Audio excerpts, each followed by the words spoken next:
Bueno, muchísimas gracias primero por la invitación y por la iniciativa, sobre todo de tener una mirada no solo de lo que implica la ley de entidades financieras y como abordábamos recién aquí, gracias a Gabriel, la estabilidad financiera y las regulaciones macroeconómicas y macroprudenciales para generar la estabilidad en el sistema financiero, sino también de la búsqueda de tener una mirada a futuro, de qué es lo que queremos en la Argentina que suceda a futuro con esta ley de entidades financieras o con el marco que nos regula actualmente en el sistema financiero, ¿no?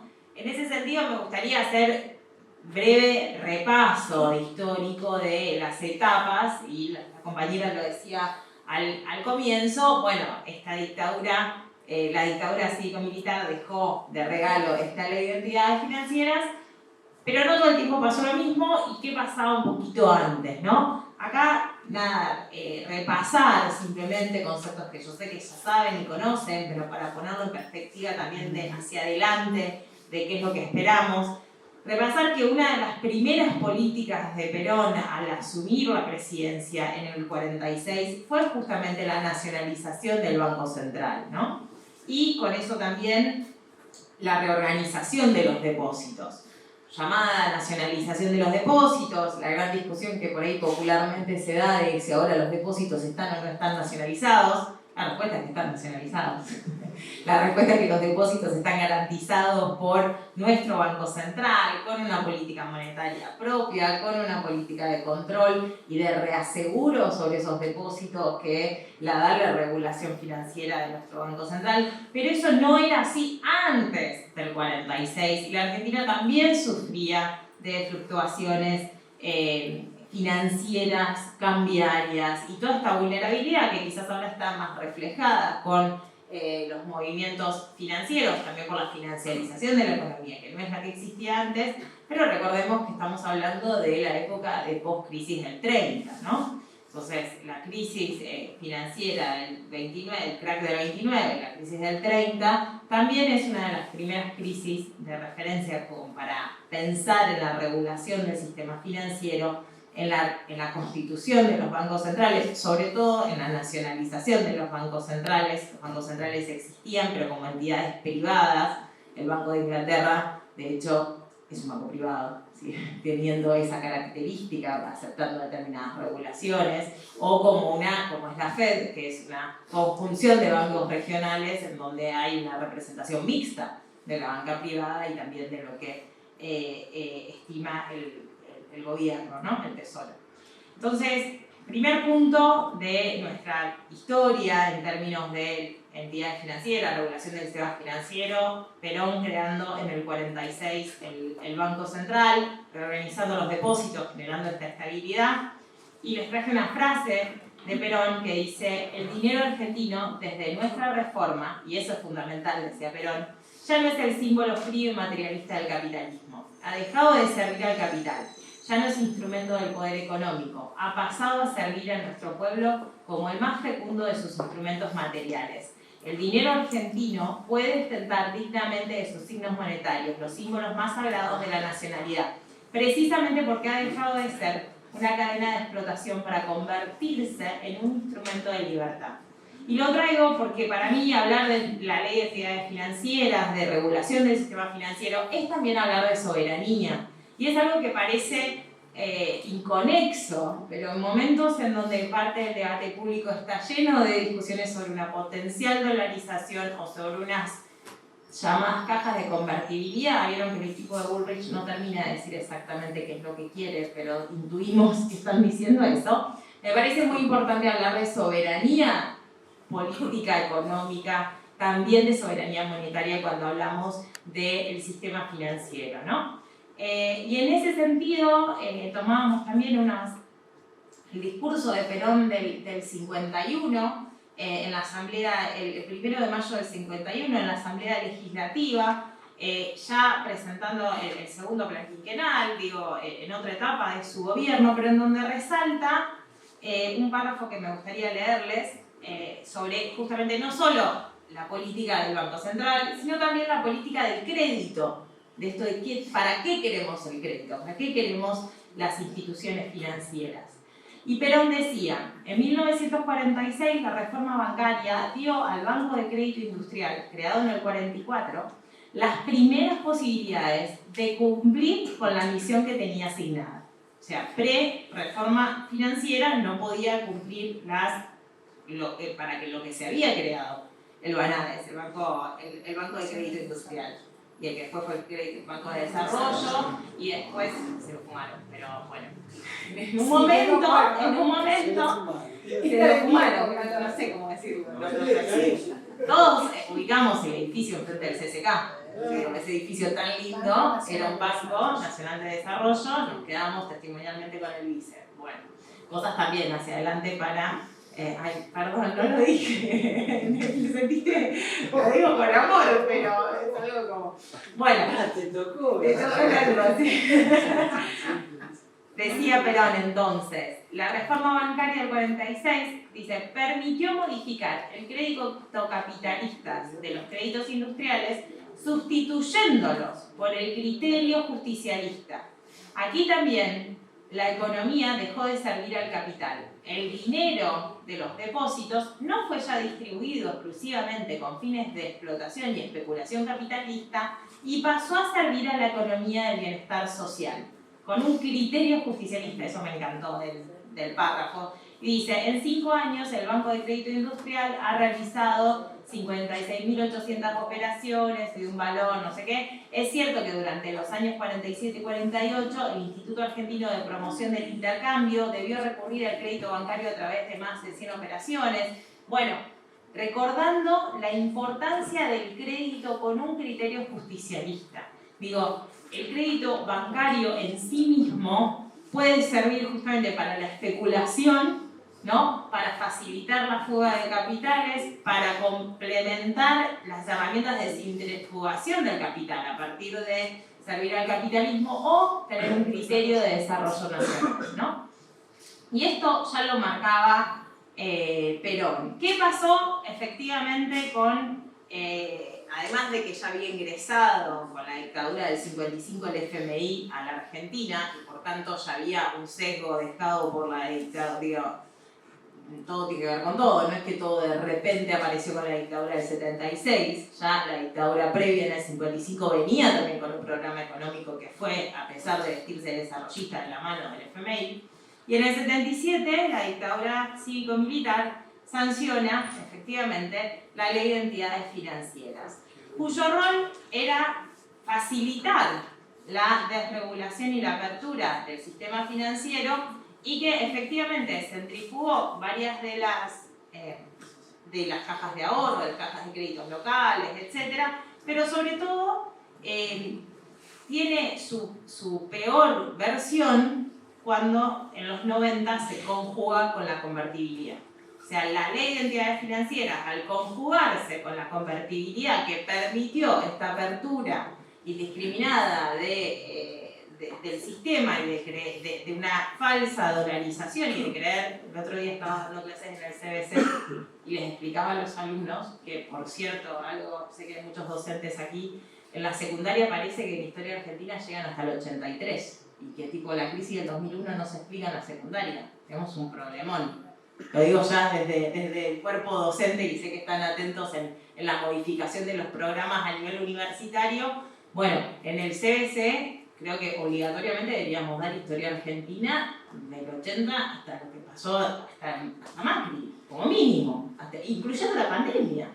Digo, es parte de nuestra historia reciente y no se estudia, y hay que reexplicar qué fue el corralito, por qué la gente en realidad pedía dólares que creía que tenía, pero en realidad nunca existieron esos dólares, ¿no? Entonces, todo eso, la Ley de Entidades Financieras fue servil a ese proyecto económico, pero esa misma ley hoy se encuentra modificada y complementada por 234 normas que han ido también modificando de alguna manera el sistema financiero y post-crisis del 2001, a pesar de sostenerse la Ley de Entidades Financieras, la realidad es que se realizó con estas reformas y todas las recomendaciones internacionales, pero principalmente a partir de la crisis del 2001, un sistema financiero nacional sumamente robusto, que segmenta todo lo que es moneda extranjera, dólares, de lo que sucede en pesos. Y las regulaciones para el préstamo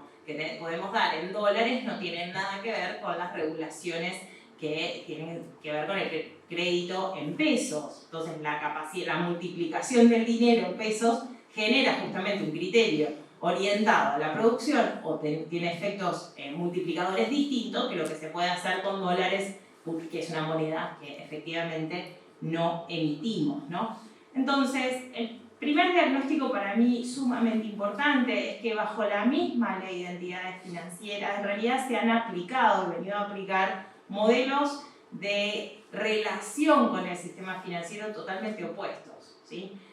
Se implementaron los 12 años y medio de los gobiernos de Néstor y Cristina, pero también se implementaron las políticas del Banco Central de Sturzenegger, del Banco Central de Mauricio Macri, ¿no? Entonces, la misma ley sirvió casi como si fuese una constitución para dos modelos totalmente distintos. Pero ¿cuál es la diferencia? Bueno, también la diferencia, y esto es importante recalcarlo, y es que se había también la dictadura cívico-militar, no había dejado solamente esta ley de entidades financieras, sino que también había hecho la modificación de la Carta Orgánica del Banco Central, planteándolo como prácticamente independiente y dejando como único objetivo del Banco Central la estabilidad de precios.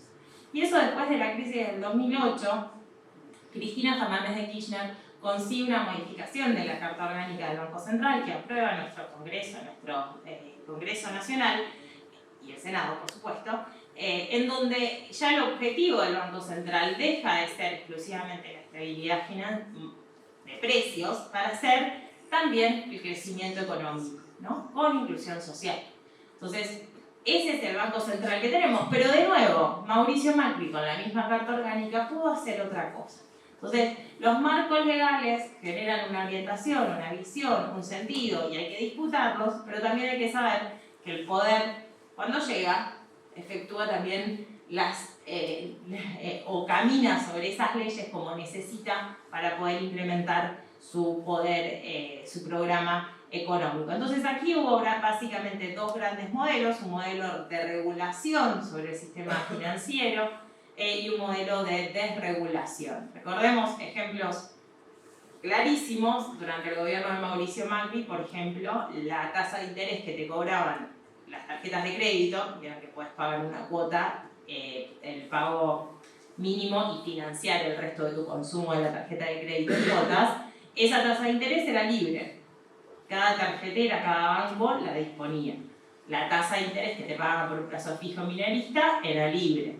La tasa de interés del crédito productivo a las pequeñas y medianas empresas era libre. ¿A cuánto llegó con Mauricio Macri? A una TNA del 100% frente a una inflación del 52%. ¿Sí? ¿Cuál fue el margen financiero de los bancos? Extraordinarios. Durante el 2016, 2017, hasta el 2018. ¿Por qué? Porque se habían apalancado también en dólares, se habían comido un poquito la curva de la crisis financiera y se les empezó a desplomar la demanda de créditos. Pero tuvieron márgenes financieros impresionantes, contribuyendo a lo que decía Gabriel antes, a un efecto distributivo, ¿no? Ganaban aquellos que apostaban a la timba, que apostaban a la especulación financiera, y no había proyectos productivos que se sostenieran con una rentabilidad de un 52%. Digo, vos solamente por prestar y dejar y poner la plata laboral en el sistema, sacabas una rentabilidad muchísimo más alta que cualquier proyecto productivo.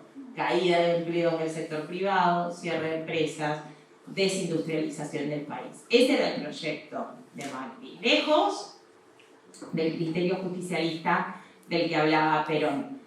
¿Qué hizo en cambio durante el gobierno de Néstor y Cristina? Sobre todo cuando llega Mercedes Marcó del Pont, se instala lo que se llama la línea de financiamiento productivo, ¿no? Que es un incentivo que el Banco Central le da a los bancos del sistema, ¿no? Para que den préstamo barato a las pequeñas y medianas empresas a cambio de cierta rentabilidad de los instrumentos de política monetaria o reducción de encaje. Pero básicamente es un incentivo para orientar el crédito a una tasa. Este gobierno, el gobierno del Frente de Todos, apenas llegó, una de las principales medidas que tomó fue la regulación de las tasas, tanto activas como pasivas. La regulación de las tasas de plazo fijo, en pesos, minorista y mayorista, está regulada, es un porcentaje de la LELIQ. De hecho, este mes ya están los banqueros muy preocupados, porque como la expectativa es que la inflación sea del 7, quedó regulada la de los plazos fijos en el 8 y pico, ya no les gusta tanto. Toda una preocupación. Dejen la plata en plazos fijos que este mes van a ganar, básicamente, lo que les estoy diciendo.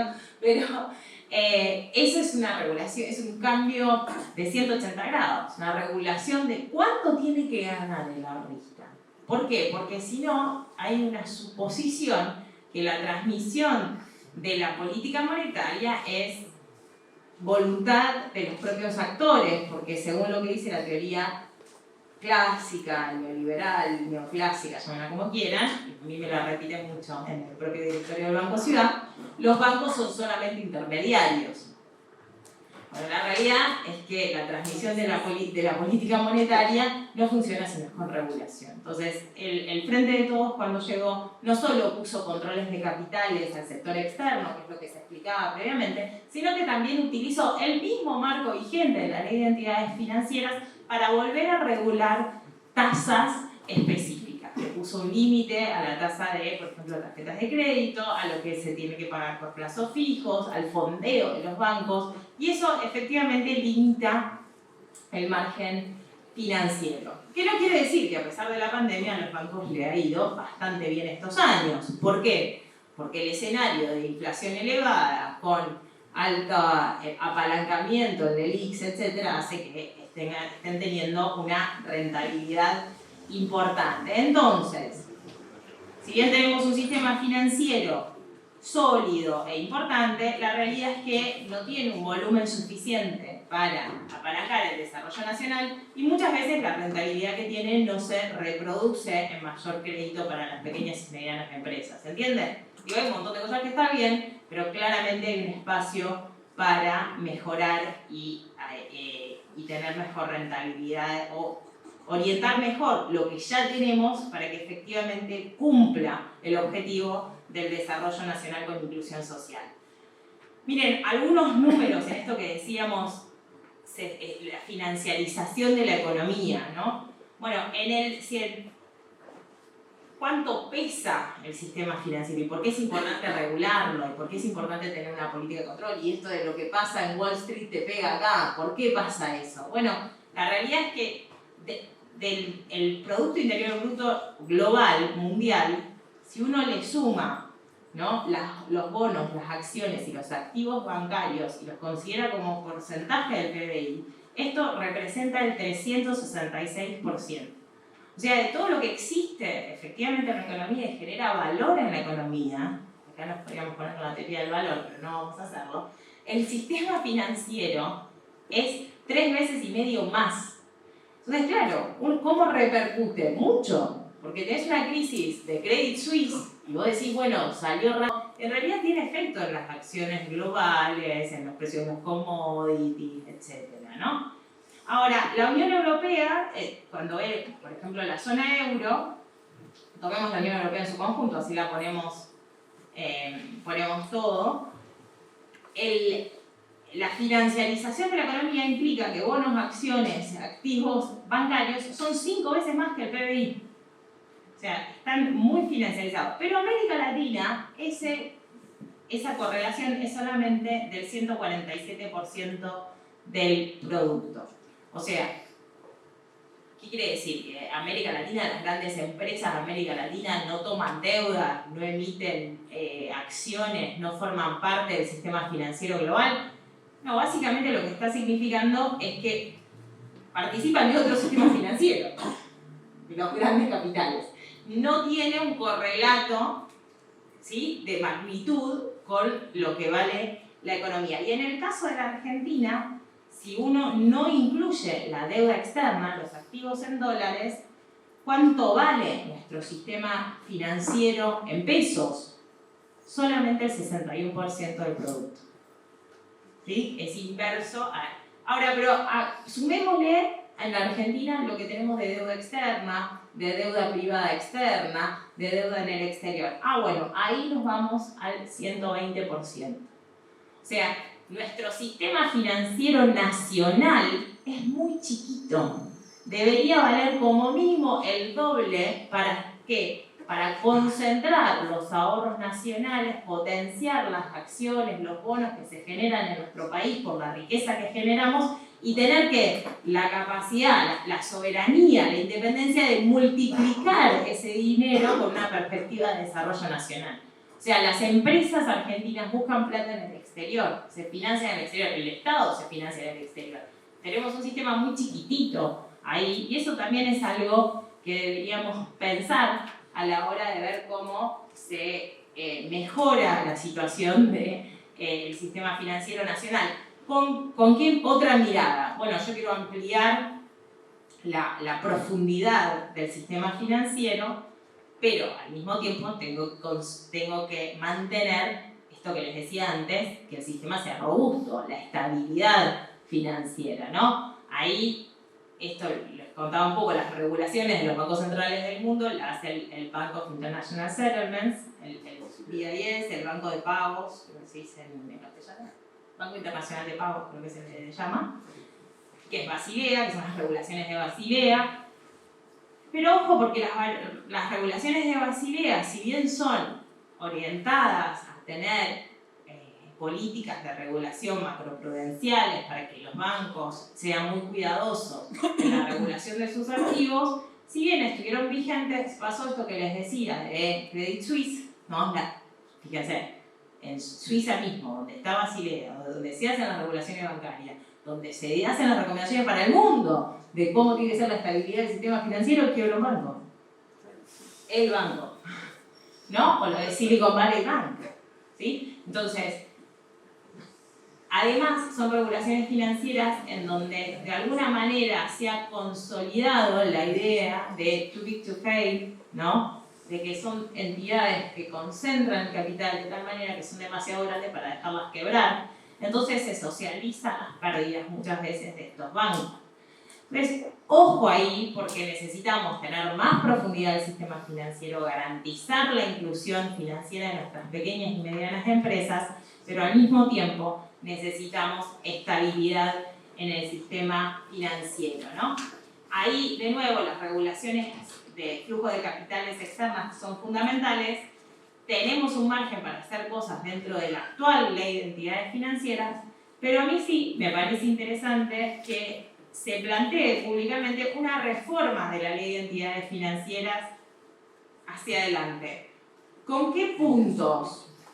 Con al menos 3 puntos para ser escueta, que me parece que son fundamentales, porque esta regulación sigue siendo del 77. Ojo, estoy de acuerdo con que sea suficientemente amplia para que cada gobierno la aplique de una manera u otra. Ahí, porque necesitamos tener ciudadanos con pensamiento crítico para que sepamos qué votar. Digo, pero no me parece mal tener... Bueno, pero no me parece mal del todo tener leyes que puedan permitir fluctuar la política monetaria y económica. Pero ¿qué 3 puntos creo que tienen que tener una nueva ley de entidades financieras? En primer lugar, me parece que tenemos que tener mayor regulación sobre lo que hace la CNB y la comunión entre la CNB, la Comisión Nacional de Valores y el Banco Central. Y particularmente aquí tenemos un montón de desafíos de cara a lo que llamamos la brecha cambiaria, porque saben que quienes operan principalmente sobre el dólar financiero son las llamadas ALICs, que son sociedades de bolsa que son muy opacas al día de hoy hasta para los reguladores y operan por orden y cuenta de sus clientes, y para los reguladores, para la FIP, para el Banco Central, para el Ministerio de Economía, para aquellos, se hace sumamente difícil saber quiénes son los que están presionando para una devaluación o sacando suficiente dinero o no. Ahí yo creo que tenemos un problema y una debilidad en cuanto a la estabilidad cambiaria. Entonces, de alguna manera la ley de entidades financieras tiene que limitar o generar mayor transparencia o regular en términos de secreto bancario, pero garantizando que si la FIP tiene demanda sobre eso, pueda actuar sobre eso. ¿Qué son las ALICs? ¿Sí? No digo un escarnio público, pero hoy La FIP viene a pedirnos a nosotros, a los bancos, información sobre las ALICs y nadie le puede a las sociedades de bolsa esa información. Entonces tenemos ahí un problema regulatorio importante. En segundo lugar, fundamental, esta nueva ley de entidades financieras debe incluir cuál es la actividad y qué pasa con los depósitos y las garantías y la responsabilidad y las tasas de lo que se llaman en inglés non-banking intermediaries, ¿no? Los intermediarios financieros no bancarios. Léase mercado pago. Eso no puede estar por afuera de una ley de entidades financieras. Mercado Pago no es una sociedad anónima, es un intermediario financiero que debe garantizar a cada uno de los ciudadanos argentinos que abre una cuenta en Mercado Pago, una CBU corta, ¿sí?, que tenga garantía sobre esos depósitos. No pueden especular libremente con el dinero de la gente con un solo clic. Ahí hay algo que además, con el crecimiento que está teniendo Mercado Pago sobre el sistema, puede generar riesgo sistémico. Entonces, si pedimos al resto del sistema estabilidad y normas macroprudenciales para la estabilidad en toda la economía, Mercado Pago también. ¿Sí? Ahí es algo fundamental. Y en tercer lugar, si bien estas normas del marco financiero internacional son sumamente importantes para generar estabilidad financiera, y yo creo que hay que cumplirlas, creo que la Argentina hace bien en formar parte de Basilea, creo que no podemos poner en la misma bolsa los bancos públicos de los bancos privados. ¿Sí? ¿Por qué? Les voy a hacer un ejemplo muy concreto. El Banco Ciudad es el agente financiero de la Ciudad de Buenos Aires. Nosotros tenemos muchos activos, nuestro fondeo, el Banco Ciudad tiene fondeo barato, pero muy concentrado en la Ciudad de Buenos Aires y de un segundo gran cliente que es la Corte, los depósitos judiciales. ¿Sí?